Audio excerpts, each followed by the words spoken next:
Бәріміз білеміз, мынау мешітке еркек адам мешітке барады ғой намазға.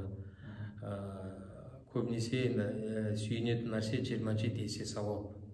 Жамағатпен оқыған намаз 27 есе сауабы көбірек болады.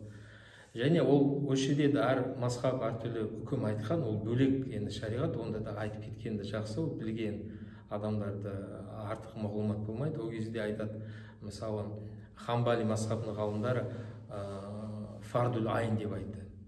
Фардул айн деп. Әрбір еркек адамға парыз деп. Не нәрсеге сүйенді? Өйткені бір хадисте пайғамбар саллаллаху алейхи ва саллям айтады,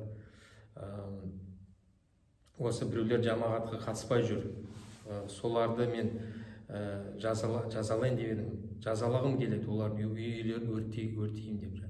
Сонда осы мағына енді ешкім үйді өртемеген, бірақ мағынасы үлкен күнә істеп жатыр жамағат намазға қатыспағандары. Сол үшін сонда үлкен жаза деп ретінде. Содан жаңа ғалымдар бұл парыз үшін, үлкен бір парыз үшін тастаған үшін сондай жаза болуы мүмкін деп, біреудің мал мүлкін жаңағы сондай құртуға. Екінші дәлел енді осыған қатты осы үкімге, ол дәлел неге фардул айн деп айтады жаңа Хамбали ғалымдар. Ол себебі ол жерде Абдулла ибн Масуд радиаллаху анху бір сөзінде айтады, біздің кезімізде, сахабалар кезімізде тек қана мұнафиқ 200 адам ғана жамағат намазға қатыспай жүреді. Енді бұлай мұнафиқтен кәпір дейтін жаман деп айтады ғой. Сондықтан мұнафиқ болмау үшін жамағат намазға қатысу керек деген нәрсе мағынада.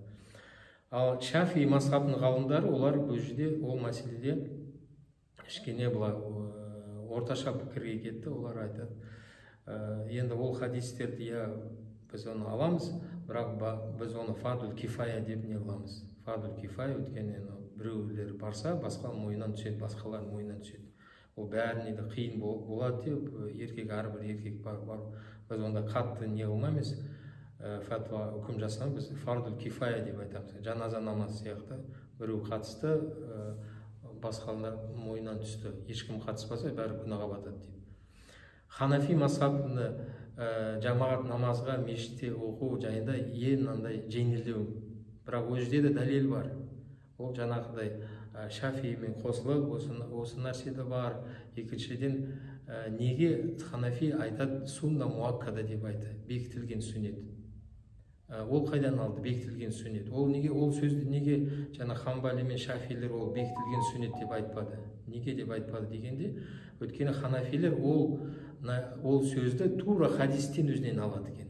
Пайғамбар саллаллаху алейхи ва саллям бір сөзінде айтады, тура жолдың белгілері ол осы мешіттерде намаз оқу жамағатпен.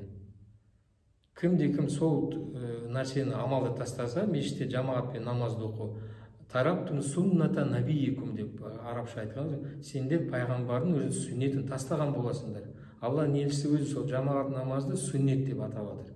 Содан ханафилер сунна муаккада деді. Бірақ барлығы да сол бару керек деген мағына ғой.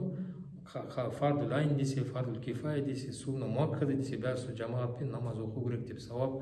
Және алдына айтты 27 есе сауап деп.